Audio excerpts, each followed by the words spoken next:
بسم الله الرحمن الرحيم.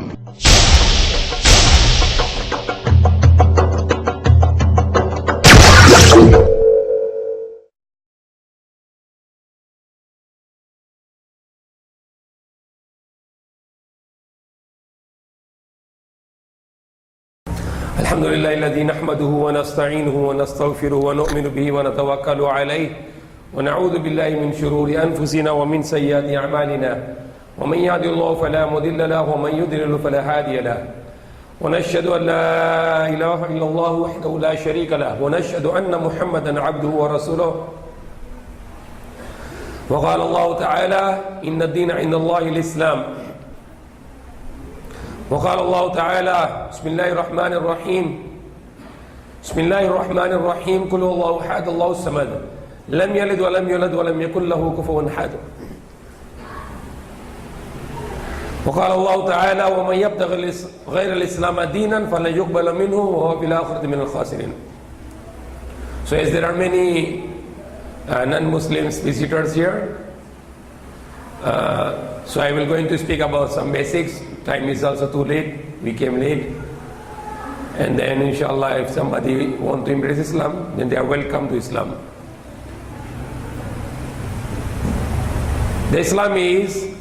The meaning of Islam is to submit to the command of Allah. As said the Prophet Jesus also, the salvation is to keep the commandments. So only the things you have to do when you say I want to be Islam, I want to enter Islam, then you have to testify, you have to promise that you will follow the commandment of God. Ano sabihin ng Islam? Sumusunod sa utos ng Allah, utos ng Diyos. Yun lang sabihin ng Islam. Sino man gusto ng sunod sa utos ng Diyos, siya pwede maging Muslim. Sino man ayaw ng sumunod sa utos ng Diyos, hindi pwede siya Muslim. Kahit galing siya sa Muslim tribe or Muslim family, hindi pwede siya Muslim kung hindi siya sumunod sa utos ng tagapaglikha. So that's the simple meaning of Islam, that you are willing to follow the commandment of Allah.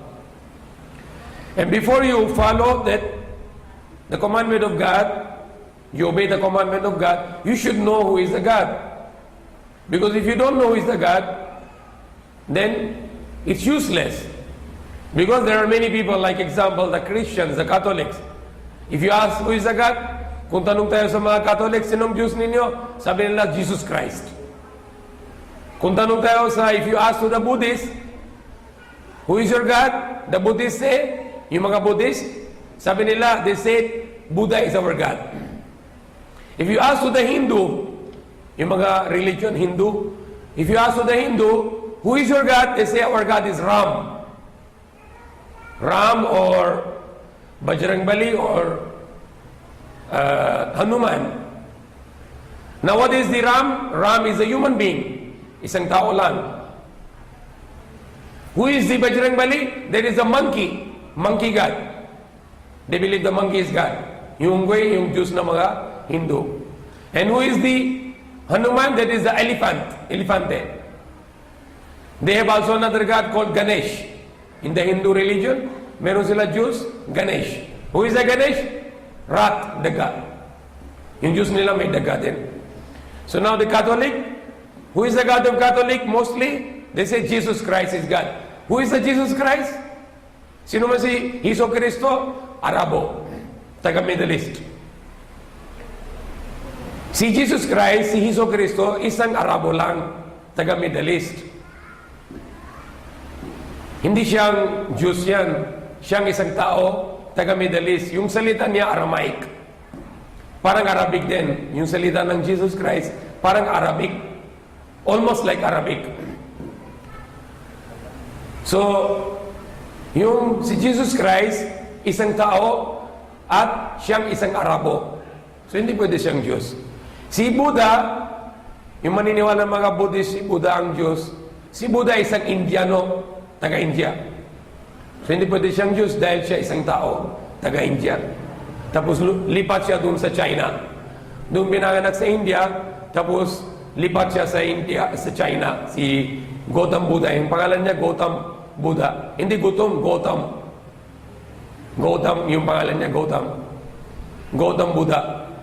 So doon siya pinanganak sa India, Gautam Buddha, tapos lipat siya sa China, tapos siyang turo ng yung religion, tapos binago ng mga tao na yung religion niya, maging idol worshipper. Ganun din yung si Jesus Christ, yung turo niya iba. Yung turo ni Jesus Christ, isa lang Diyos. Ginagawa ng mga Katolik na yon, 3 Diyos. Tapos magasamba sa rebulto. Hindi yung turo ni Jesus Christ. Dahil Jesus Christ, maniniwala kami Muslim, siya ang isang propeta. Kahit sino man Muslim dito, any Muslim here, if he said he don't love Jesus Christ, labas yan. Hindi pwede dito. Kung yung sino mang Muslim dito, kung sabi niya, hindi siya mahal kay Jesus Christ, palayas kami dito, hindi pwede siya dito dahil hindi na siya Muslim. Kung hindi siya mahal kay Jesus Christ. Dahil maniniwala kami si Jesus Christ, propeta ng Diyos. Mabait ng tao. Very good person, very good human being. Kung may isang Muslim dito, kung sino man Muslim, tanong ninyo lahat, kung mga Christian, tanong ninyo sa Muslim, kung kami mahal kay Jesus, sigurado. Dahil may isa sulat sa Quran yan, na Jesus Christ, anak ni Maria, isang propeta ng Diyos. At sino man Muslim hindi na mahal kay Jesus Christ at si Maria, siyang wala pala ng palataya, disbeliever siya. Hindi pwede siya Muslim. Hindi pwede siya magdasal dito dahil hindi siya mahal kay Jesus Christ. Si Jesus Christ, isang propeta. Anak ni Maria, hindi siya anak ni Diyos, hindi siya Diyos. Siyang isang tao, alipin ng Diyos. Propeta ng Diyos. So lahat kami maniniwala kay Jesus Christ. Tapos yun lang turo niya, sabi ni Jesus Christ, I am the slave of God. Ako ay alipin ng Diyos. So if you are Catholic, you need to follow the teachings of Jesus Christ. Yung teachings ng Jesus Christ to worship only one God. Yung turo ni Jesus Christ, paniniwala kayo na isa lang Diyos. Hindi yung isa lang Diyos, 3 persona, hindi pwede. Mali. Kahit sino man Katolik, sabihin mo ilang Diyos ninyo, sabi na isa lang Diyos. Okay. Ngayon, anong yung isa lang Diyos? Ama, Anak, Espiritu. For example, kung tanong tayo sa mga malilit ng bata, kahit grade 1 lang. Kung tanong tayo sa grade 1, 1 plus 1, ilan yan? Ilan to? 1 plus 1. Plus 1. 3. Okay. Ngayon, ulitin. Ama, Anak, ilan? At Espiritu, ilan? Pwede sabihin isa lang? So yan turo ng mga Katolik. Ama, Anak, Espiritu, sabi nila hindi na 3, isa lang yun. Pwede ba tanggapin ito? Kung may tao na may tamang utak, kung hindi sira ulo, pwede tanggapin to? Ama, Anak, Espiritu, hindi na 3, isa lang. Hindi pwede dahil 3 yan, Ama, Anak, Espiritu. Maling aral. The wrong teachings. Yung Ama, the Father, He's not the Father, hindi siya Ama. Wala siyang asawa, wala siyang anak, siyang tagapaglikha. Hindi siya tao. Wala siyang katulad. Wala siyang anak. Isa lang siya. Hindi siya parang langit, hindi siya parang lupa, hindi siya parang tao, hindi siya parang hayop. Hindi siya parang araw, hindi siya parang buwan. Wala siyang katulad. Unique. Hindi siya nagkanak at hindi siya ipinanganak. No father, no son, no wife. He's only one. Isa lang siya. Pwede sabihin Allah, pwede sabihin tagapaglikha, pwede sabihin ang hari, ang banal. Kahit anong pangalan pwede sabihin sa Diyos. Siyang dakila, siyang pinakamalaki. Siyang bigay ng buhay, siyang likha ng lahat ng bagay. Si Jesus, yung pangalawa yung sabi ng mga Katolik, anak, hindi siya anak ni Diyos. Siyang anak ni Maria. Si Diyos walang anak. Kung si Diyos na may anak, dapat may lolo din. Lolong Diyos. So hindi pwede si Diyos na may anak. Si Jesus Christ, anak ni Maria, alipin siya, likha ng Diyos sa kanya galing kay Maria, wala siyang tatay. Galing sa nanay lang. Katulad si Adan. Si unang tao, Propeta Adam, walang tatay, walang nanay. Si Jesus, meron nanay, walang tatay lang. So Jesus, hindi siya anak ni Diyos, siyang anak ni Maria at propeta siya. So yung pangalawa, wala na. Yung una, ama, hindi siya ama, siyang Allah, siyang tagapaglikha. Yung pangalawa, wala na dahil si Jesus hindi anak ni Diyos, hindi siyang Diyos, siyang anak ni Maria, alipin at propeta ng Allah. Yung pangatlo, sabi ng mga Katoliko, Espiritu, si Espiritu, yung pangalan niya, banal na Espiritu, Holy Spirit, siyang isang anghel. Pangalan niya Gabriel. Siyang isang anghel. Likha ng Diyos. Siyang papunta kay Maria, katawan tao, hindi si Diyos katawan tao. Si Espiritu, katawan tao, si anghel Gabriel. Pinadala niya na utos ng Allah kay Maria, maging mangyari buntis na si Maria kahit walang asawa. So wala na rin yung pangatlo, si Espiritu, hindi rin Diyos. Yung anak, hindi rin Diyos, siyang anak ni Maria, hindi siya anak ni Diyos. At una yung ama, sabi ng mga Katoliko, hindi na siya ama, bawal sabihin siyang ama, sabihin natin siyang tagapaglikha Allah. Siyang hari, siyang banal. So yung the explanation of oneness of God. The second, when you accept Him, He is only one God, you believe that, now you have to follow His commandment. Sunod sa yung commandment niya, yung mga utos niya.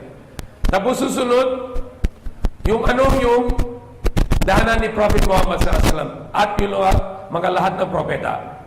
Hindi pwede tayo nang sunod ng utos ng Diyos, anong gusto natin, hindi. Ano yung ginawa ng mga propeta? Si Adam, si Abraham, si Moses, Jesus, at si huling propeta Muhammad SAW. Sunod tayo sunod tayo sa dahanan ng mga propeta.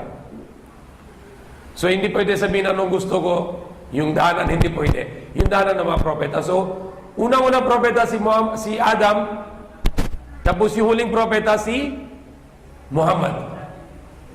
So lahat ng propeta, isa lang dahanan. I read yesterday, Allah said in the Quran that all the prophets, all the messengers, I gave the one revelation. That La ilaha illa ana. There is no God except me. Lahat ng propeta isang revelation. That is what I read in the Quran yesterday. That all the messengers, Allah sent the one revelation. Lahat ng propeta, si Adam, si Noah, Abraham, Solomon, David, Moses, Jesus, at si huling propeta Muhammad, 124,000 messengers, one message. La ilaha illa ana, or La ilaha illallah. No God except Allah, except only one God. So that is the most important message here. La ilaha illa Allah. Walang Diyos maliban kay isa lang Diyos. So sino man tanggap ito, meron siya ng chance ng salvation, ligtas. Sino man hindi tanggap ito, wala siyang pag-asa sa kabilang buhay dahil hindi siya tanggap ng isa lang Diyos. Pinaka-important, kahit sabi ni Jesus, kung tanong nila ano yung pinakaunang utos, at yung condition ng pasok sa paraiso sa kabilang buhay, sumunod sa utos ng Diyos. At sabi ni Jesus Christ, unang utos, Shama Israelo, Adna Ilahino, Adna Ahad. Sa salita ni Jesus Christ, Aramaic, parang Arabic. Shama o Israelo, Adna Ilahino, Adna Ahad. Hear, O Israel, our God is only one God. Pakinggan, O Israel, Diyos natin, isa lang Diyos. Yang salita ni Jesus, Shema Israelo, Adna Ilahino, Adna Ahad, only one. Ahad means is only one. So, hear, O Israel, our God is only one God. Same like our commandment, La ilaha illallah. There is no God except only one God. So, that's finished now. It's already 10:50. So maybe before 11 we should finish and make dua, inshallah. Yes. Yeah. What do you say this report that the first religion to introduce Philippines is a Catholic by the name of Father of the Rite of Redemption, Italy? For the first Mass, December 25, somewhere 1280 to 1320. Where? In first 1280. 1200? December 25. Somewhere 1280 to 1320. Okay. Do you mean the first what Mass? The first Mass and the first religion to introduce the Philippines. Okay. Now I don't accept this history because what I studied, very authenticate history of the Philippines. The first Christian landing on the islands of the Philippines is not yet the Philippine name. There is no name of Philippine yet. The first man, the very well-known history, the first Christian, yung pinakaunang Kristiyano sa bansa na ito, Magellan, Ferdinand Magellan. And it's, I think, 1685. 1685? 1591. So your history maybe need to check. Yeah, from the newspaper, I got it. Malabo, I said, because the most well-known history is the first Christian landed on this land is 1521 in Mactan. Ferdinand Magellan, killed by Datu Lapu-Lapu. And for 40 years, there was no other troops coming back because they are afraid to be retaliation from Datu Lapu-Lapu and his comrades. So after 42 years, the second batch came with the command of Miguel Lopez Legazpi, General. And then he was able to get some island like Iloilo, Panay Island, and he started to convert Pilitan by force. He converted people in those islands by force to Christianity. So that was the start of the Christian religion on this land. But if it is before also, this is not very important. It's not very important thing. Okay. What do you say about Okay, wait. We ask the questions. They have questions, the Christians. Okay. Okay, give it to me. This is probably Okay. and the other one. Tagalog. Yeah, Tagalog. Okay. Okay, ano pa kaiba ng Muslim at Kristiyano? Okay. Yung Muslim, paniniwala isa lang Diyos.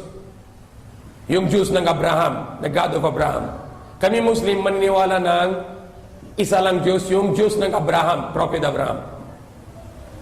Si Jesus Christ hindi pwede Diyos dahil siyang anak ng Abraham. Siyang galing kay Abraham. So hindi pwede siyang Diyos. Siya isang apo ng Prophet Abraham.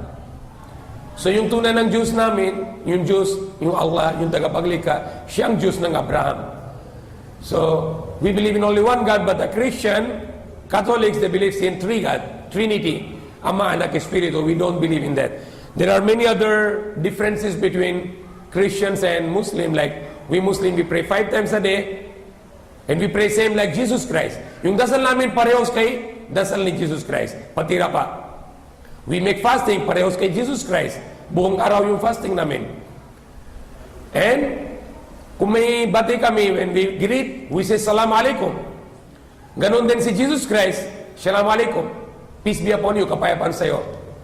So we are same like Jesus Christ. Kayo, hindi parehos kay Jesus Christ. Iba. Kami maniniwala isa lang Diyos. Jesus Christ maniniwala din isa lang Diyos.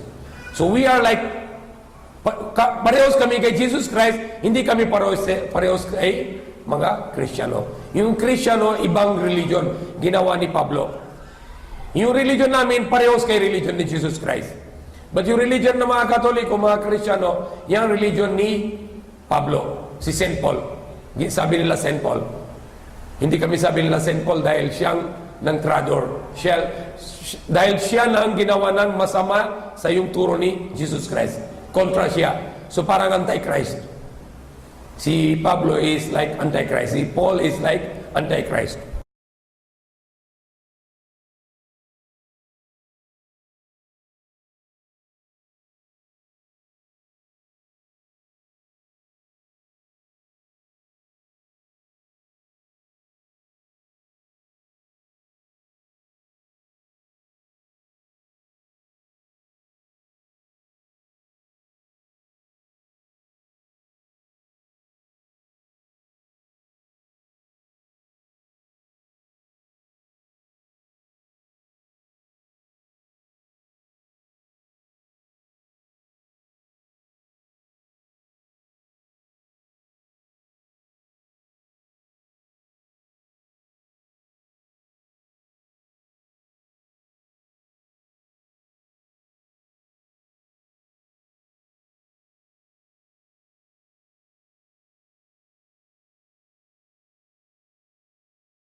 Kung sa edad ng kasal sa Islam, no, not by age, but by condition. Anong condition?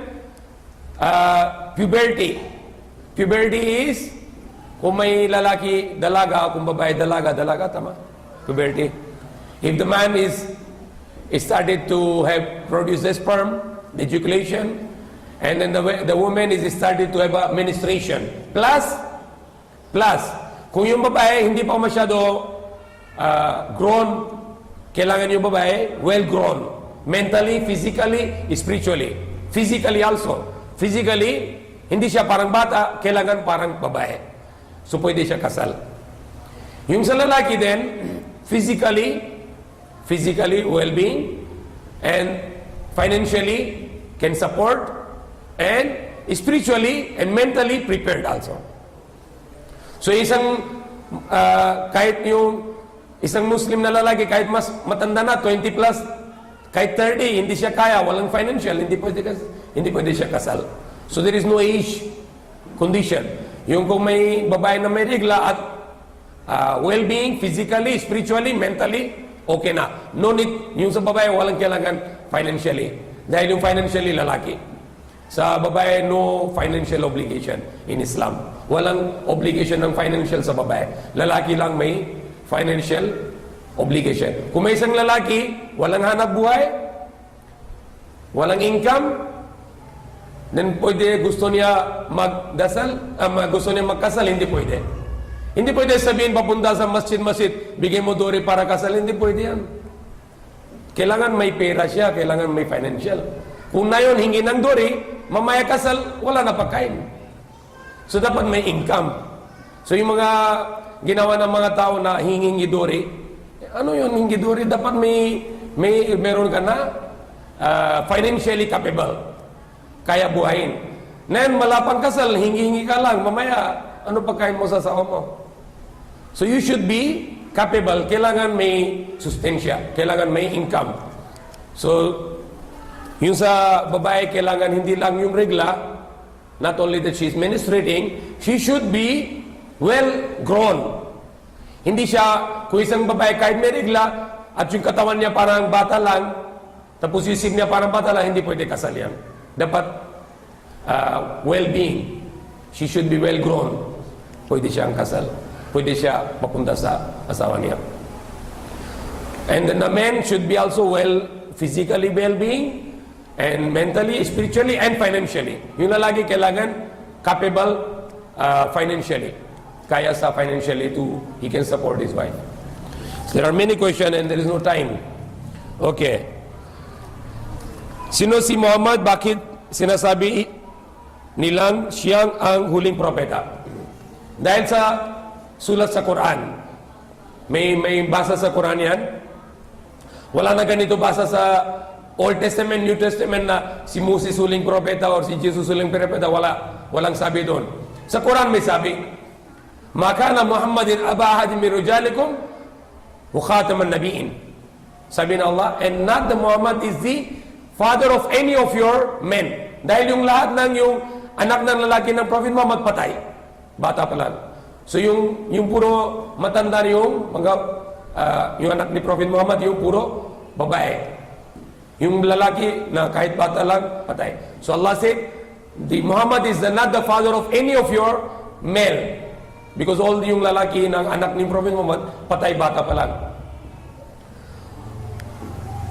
Maka na Muhammad abahad min rijalikum walakin wa khataman nabiyyin, walakin Rasulullah khataman nabiyyin, and he is the messenger of Allah. And he is the last, the seal of the prophet. Seal.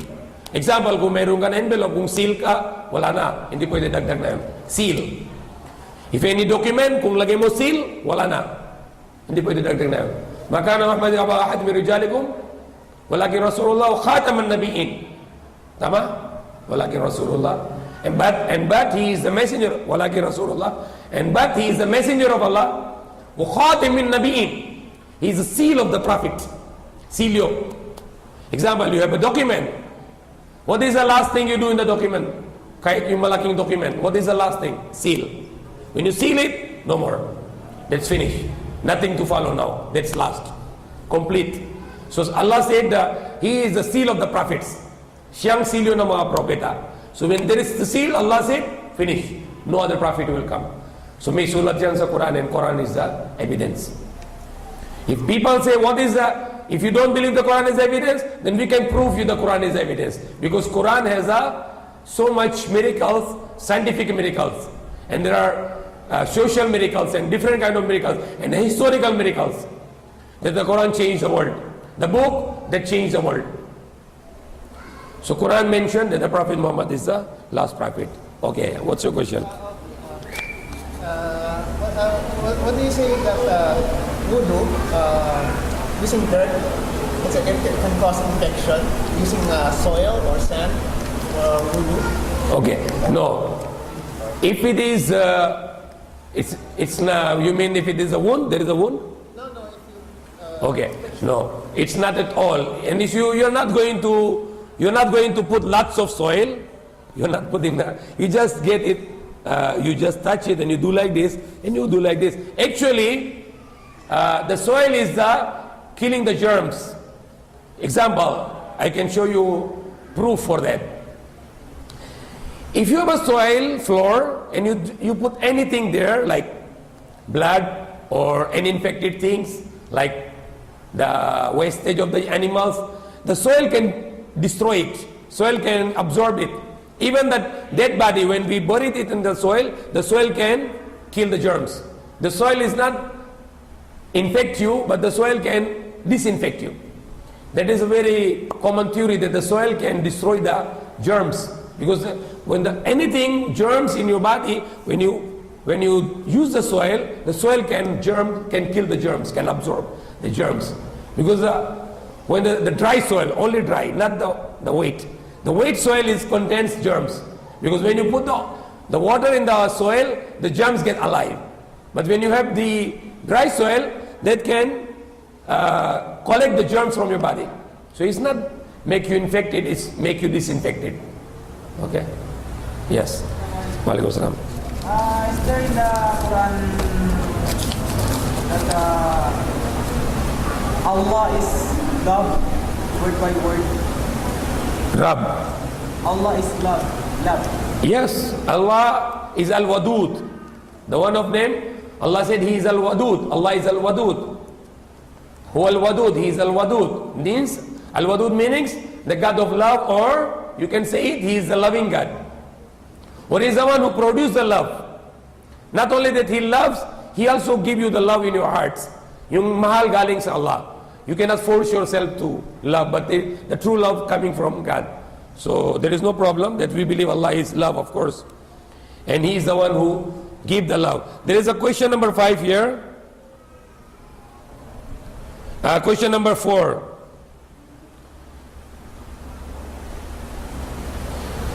Jews din po ba ang tawag sa sinasamba ng mga Muslim? For the 4 words, La ilaha illallah, La, no. Ilaha, God or Jews, deity, or whatever the word which is easy for people to understand. Illa, except, maliban. Allah, the name of one of the name of God, isang pangalan ng Diyos, Allah. Yung lahat ng propeta, introduced by Allah, the name Allah. And beautiful word. More beautiful than Jews or God. And you cannot play with this word Allah. Example, Jews, Jewsan. Jews, Jewsa. Female God. You can play with the word. Kung example, God, S, Gods.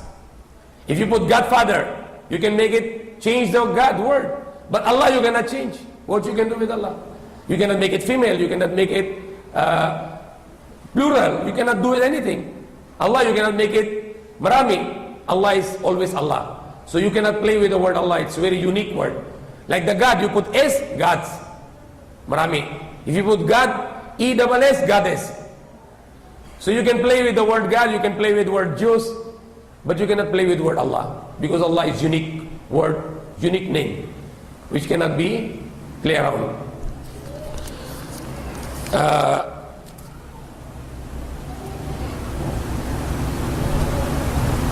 Yung ilang bang Muslim lalaki pwede asawa, na Muslim men, yung lalaki Muslim pwede marami asawa kung kaya siya buhayin. Kung hindi siya kaya buhayin, kahit isa, hindi pwede. So yung babae walang financial support, yung financial support galing sa lalaki. So yung lalaki pwede marami asawa kung kaya siya buhayin. Hindi pwede siya, yung lalaki hindi pwede sa asawa lang tapos marami kabit, yang ugali ng mga Christian. Hindi sa Muslim. Yung lalaki Muslim kung kasal, puro kasal siya. At openly, not hidingly. Bakit po matakip ang mukha ng mga babae Muslim? So yung takip ng mukhang sa Muslim babae, hindi obligation yon, yan cultural lang. Walang utos sa Quran. Hindi utos ng Diyos yan. Hindi rin utos ni Prophet Muhammad sallallahu alaihi wasallam, hindi yon. Yang ng culture ng mga Muslim, yung mga Muslim bansa, iba-ibang bansa, katulad sa Arab, culture lang yan, hindi sa batas ng Islam, hindi sa utos sa Islam. Kahit sa Quran, hindi batas, hindi utos ng Allah. Kahit si Prophet Muhammad, wala siyang utos na yung takip ng muka. Wala. I researched everything. It is only the opinions of the some people who call themselves scholars.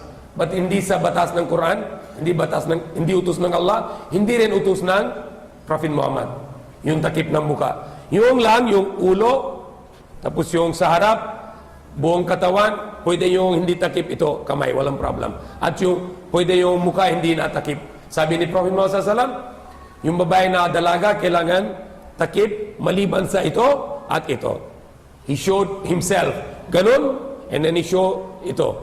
Maliban ito, kailangan siya ng takpan. So very clearly, who is the scholar is more scholar than Prophet Muhammad SAW. Meron ba na scholar? Mas scholar kay Prophet Muhammad SAW? Is any scholar can challenge Prophet Muhammad SAW? That obligation yung takip mukha? Hindi. Kung sabi ni Prophet Muhammad SAW, yung babae na dalaga, kailangan ng takip maliban ito at ito. Very clear. Kahit sa Quran, very clear. So the people who give this kind of opinion, they are making mess. They are misguiding and confusing the Muslim. Because if you are in a Muslim countries, no problem. But if you are in a non-Muslim country, if a woman wearing the sirado yung muka, takip, she will be more trouble. Everywhere she go, people will suspect her. And she will go to airport, they will let her to open the face. She will go to mall, they will let her to open. So she will be insulted. So better, my advice, if you are a woman in a non-Muslim, Muslim woman in a non-Muslim country, don't cover your face. So you will be not insulted and you will be not suspected. And if you are going with hijab, cover your head and then cover very well your body. You can go anywhere, nobody will look you. But once you you cover your face, everybody look you now. So you are under the eyes. Everybody will suspect you. They will think maybe you are a criminal. They will think you are what you are. They will call you ninja. What is this ninja? So you are now. If a woman, Muslim woman is wearing the niqab, she is in trouble now. And Islam doesn't give you the trouble. So Islam did not command this. Allah did not command this. His Prophet did not command this. So if some people are doing this, they are actually giving hardship to the women in non-Muslim countries. The France, why the France they prohibited to cover the face? Before it was not prohibited, few years ago. But there was two men, dalawang lalaki, they covered the face, they went in the building and they make a robbery. When they were caught by the police, they checked, they were not women, they were men. So they were using the cover face in a Muslim attire, in a Muslim woman attire, and they were making a robbery. So my recommendation, kung may non-Muslim countries, no need to cover your face. Just make it hijab, with your full body hijab, open your arm, palm, and then go, no problem. But if you're in a Muslim country and if you want to niqab, you want to cover your face, it's up to you. Hindi sa Islam ng obligation. Hindi sa batas ng Islam. It's just a cultural practice only. Nothing to do with Islam. Yes. It's okay, a woman can wear a pants. The woman can wear a pant, it must be loose. Even the men should have a loose pant. Loose pant. The woman can wear the pant, must be very loose, and must be not like a man, must not be like the pant of a man. Because women cannot wear the male dress. And the men cannot wear the female dress. So there are some, there must be category that the woman wearing the pant is not similar to the man. She can have a cotton pant, which is used for the cotton kind of material using for a woman, then okay. But if she is wearing the pant like a man, then that's a problem, because Prophet Muhammad said, the curse of Allah upon the man imitating a woman and the woman imitating the man. The curse of Allah upon those people. Okay. I heard this archaeological studies. There's a fragment of a letter, a report of a nation of Muslim Arabs in the Byzantine area. Report of massacre of Christians. One report is 15,000 killed, many towns were destroyed. Where? The invasion of the Arabs in Byzantium. Byzantium. When was them, in Constantinople? No, in the Levant, in the Palestine area. Okay. There's a fragment. They killed many Christians. When was it? What year was that? 641, somewhere. 641, okay. Okay, if the Muslim invaded some places and if they killed the Christians, and if they are innocent, not armed men, not the armed men, they are only innocent, then that's wrong. If any Muslim did that, that's wrong. But in the Palestine, when the crusade, the Pope Urban V, when he commanded the war to go to the Palestine and kill the Muslims, and there were 100,000 Muslims who were killed in a day. 100,000 Muslims, and that was done by the Christian in the name of Christianity. But if we say, if any Muslim killed an innocent human being, that is Bawal's Islam, that is prohibited in Islam. So no problem. Okay. What do you say about the report of a pathovirus, Phytovirus mirus? It's the largest virus in the world, but it's not very, because they fear of the new virus in the Siberia area. Phytovirus. Yeah, this one is new species, the biggest virus in the world. What this virus does?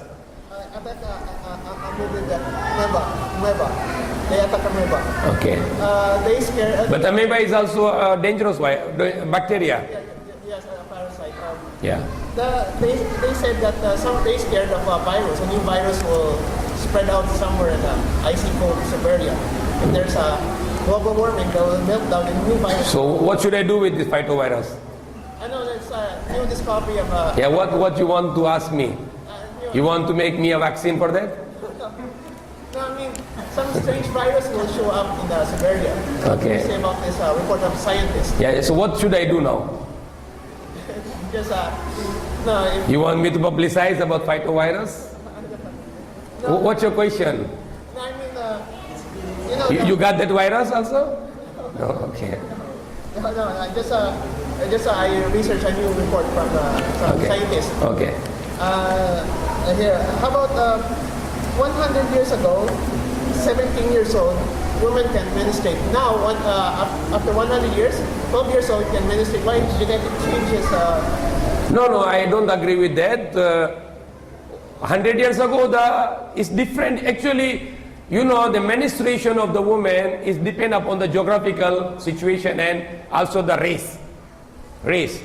Some races, the menstruation is delaying until 17 or 18, 19 even. Some women in some races, like in Arabs, even 9 years old, 10 years old is menstruating. So this is not the... Okay, I read the article in America. In America, the menstruating age in most part of America is 7 to 11. 7 years old, 8, 9, 10, 11, 12, 13. So it's all about the race and about geographical position of the world. It's nothing to do with the years. It's even many 1,000 years ago, that was more or less the same ages. What do you say about the Ebionites? This Jewish Christian are anti-Paul, pro-James. It's similar to what today the Muslim. They're extinct now. For a long time. Ebionites. Anti-Paul, pro-James. Who is the James? No, they're Because I know the James in the movie, James Bond. They're pro-James of one of the apostles of Christ. So- they are anti-Paul. These Ebionites are extinct now. Okay, actually, any Jew is anti-Paul? Yes, anti-Paul, Ebionites. For me, every Christian should be anti-Paul because he was anti-Christ. Every Christian should be anti-Paul because the Paul is the one, the anti-Christ, because he binago niya yung turo ni Jesus Christ. The teachings of Jesus Christ was contradicted by Paul. For example, the Jesus Christ said there is only one God, but the Paul said there is three God. Jesus Christ said don't worship the idols. Wag na samba sa Diyos-Diyosan. The Paul said you can worship the idols. Sabi ni Paul, magsamba kayo sa Diyos-Diyosan. The Jesus Christ said, and he was circumcised. But the Paul said no need to circumcise. The Jesus Christ said not to eat the pork, but the Paul said you eat the pork. The Jesus Christ said that you worship, and he prayed and he worshiped and he make patira pa. But the Paul changed it. He said no need to worship, just believe Jesus died for your sin. The Jesus Christ, whatever he did in his life, the Paul changed everything. So it's not only the Jew or Muslim, every Christian should hate Paul because Paul was anti-Christ. Okay, I think it's enough. Okay.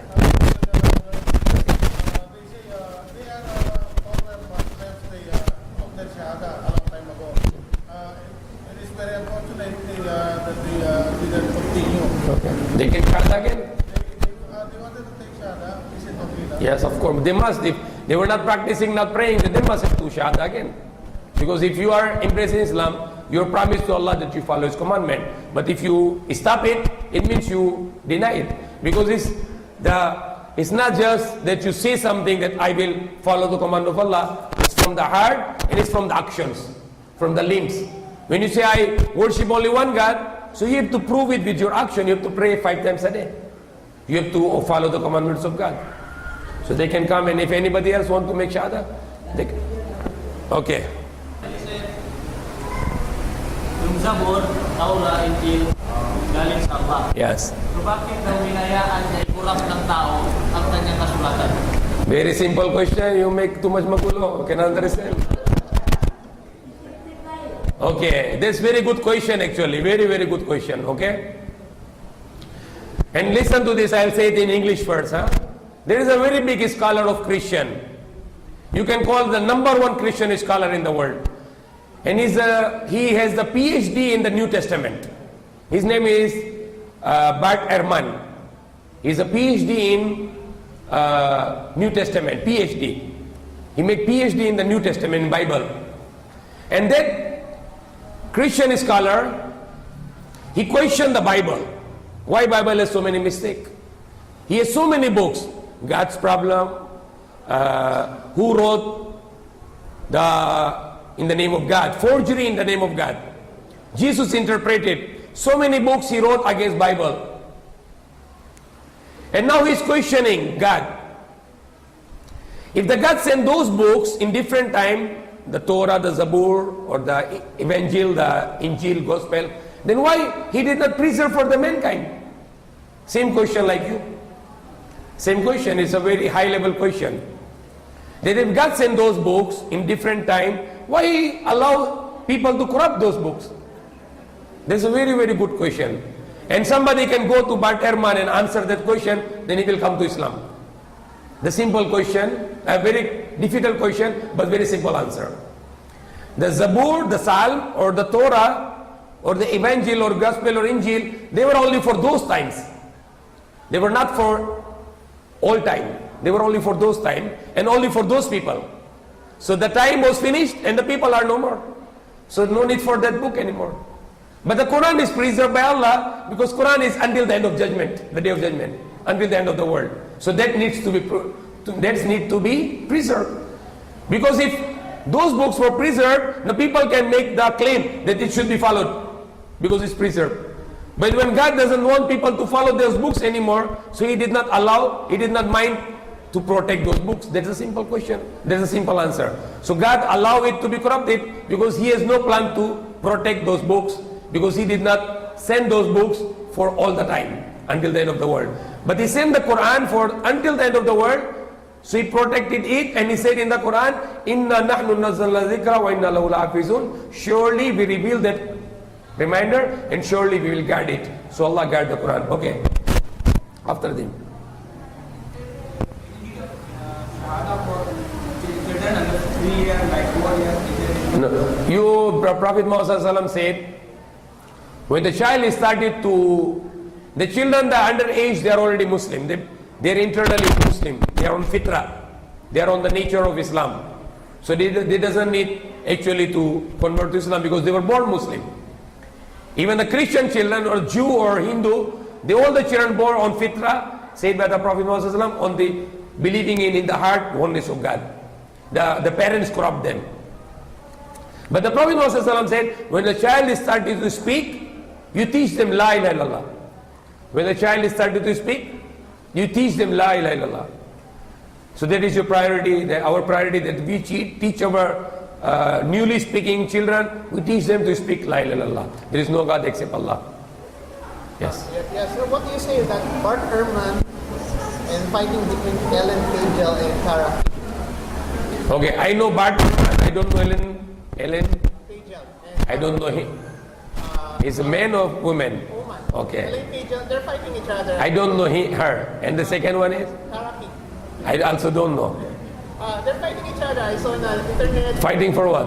For interpreting the scriptures or, like example, the gospel of the Jesus' wife, like that. Actually, the Bart Ehrman is logical about the Bible, because whatever he is accusing Bible to be wrong, the Bart Ehrman, he is giving the quotation and he is giving the research. So nobody can deny him because he is giving the logical research and also the historical research. Because Ellen Pagel is a neo-gnostic, is so almost supporting the teaching of the Quran, but different from Bart Ehrman for the Bible and Gnostic. So it's fighting over different interpretation. Okay, we'll solve their problem next week. Okay. Okay, come here, sisters. You can come here all.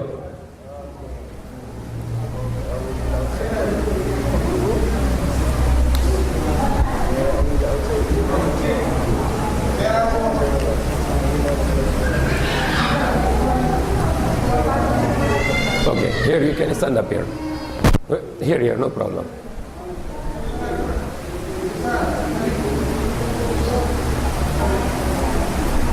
Okay. Okay, so you will make shahada with me, inshallah. We already explained very well, everybody knows. Anybody else?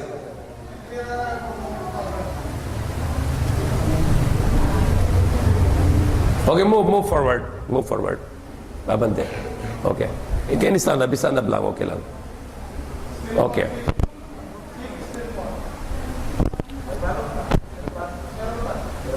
Okay. Yes. What do you say the Mediterranean dry itself? They found some drilling and they found the dry salt. The whole Mediterranean is dry salt before water came into Mediterranean. Yes, the whole Mediterranean was dry before. Might be.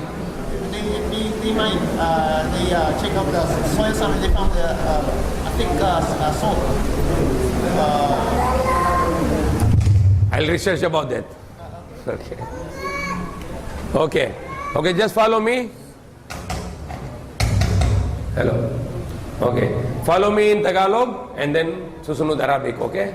So all of the sisters. Nobody else, yung mga lalaki, nobody shahada? Okay. Next time. Okay, inshallah, no problem. Walang pilitan sa Islam. Okay. Come here, brother. Here, Sarap with it. Sister, move na lang little there. Up and down. Here na lang, Sarap. Okay, here. A little here. Okay, sister, move there little, okay? Okay, enough. Okay. Okay, can move here, no problem. Move here. Enough na. You can come this side, okay. Okay, mashallah, subhanallah. Takbir.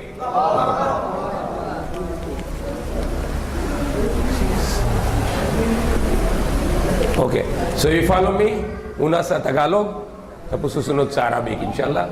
So you will be promising to Allah that you will follow His commandment. You will only worship one God and you will follow His commandment until you die. Okay? And you will not worship mga Diyos-Diyosan. You will not worship any other God beside only one God. Yung tunay ng Diyos, yung tagapaglikha. Okay? Okay. Sabihin ninyo, ako ay sumasaksi, walang ibang Diyos na dapat sambahin maliban kay Allah. Isa lang siya Diyos. Wala siyang katulad.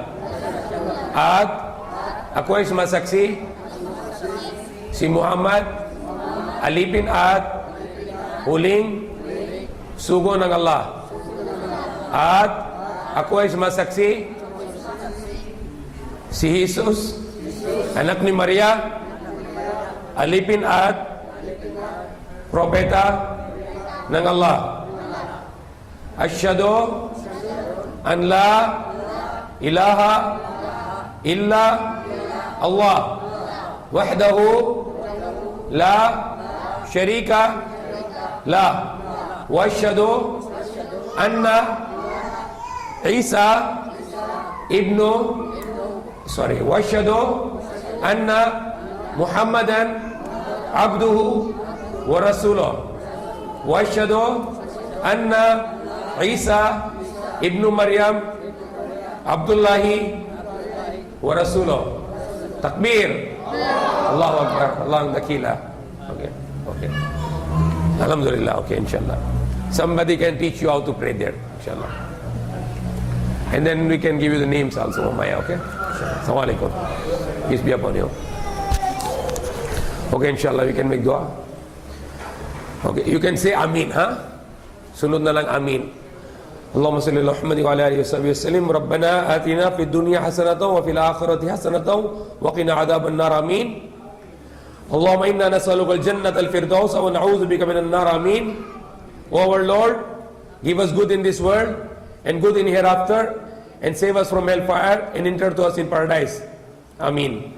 Subhana rabbika rabbil izzati amma yasifun wa salamun alal mursalin. Alhamdulillahi rabbil alamin.